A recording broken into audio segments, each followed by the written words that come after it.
Naša spoločnosť je polarizovaná vo viacerých témach. Jednou z tém, ktoré polarizujú spoločnosť, sú aj prebiehajúce trestné konania.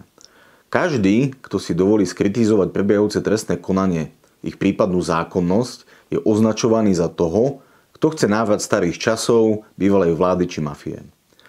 Jedným z naratívov je, že takéto spochybňovanie trestných konaní v minulosti robili aj príslušníci tzv. Hrubokrkej mafie.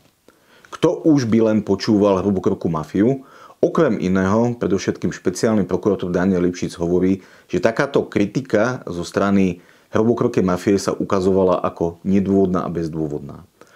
Sám špeciálny prokurátor Lipšic hovoril, že už táto hrubokrká mafia v minulosti spochybňovala vyšetrovateľov NAKA, prokurátorov Úradu špeciálnej prokuratúry, špecializovaný trestný súd či Najvyšší súd. Kto ich by len už počúval hrubokrkú mafiu? Ukazuje sa však, že už v minulosti dochádzalo k porušeniam práva na spravodlivý proces aj u tejto tzv. Hrubokrkej mafie. V polovičke decembra 2022 Európsky súd pre ľudské práva vydal rozsudok pracovne nazvaný Vasarab a Paulus proti Slovenskej republike. Európsky súd pre ľudské práva v tomto rozhodnutí skonštatoval porušenie práva na spravodlivý proces. V skratke povedané tým, že v súdnom konaní neboli vykonávané dôkazy navrhované obhajobou týchto dvoch osôb. Som presvedčený, že do budúcna bude pribúdať takýchto rozhodnutí Európskeho súdu pre ľudské práva.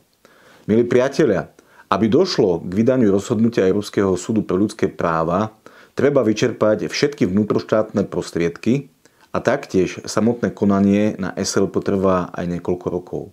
Čiže tie rozhodnutia Európskeho súdu pre ľudské práva, ktoré sú vydávané dnes, sa týkajú prípadov starších aj viac ako 10 rokov. Spomínané porušenie práva na spravodlivý proces nevykonávaním navrhovaných dôkazov obhajoby je pričasto prítomné aj v trestných konaniach súčasnosti. Prečo je nutné dodržiavať judikatúru SLP aj vo vykonávaní dôkazov navrhovaných obhajobou? Z viacerých dôvodov.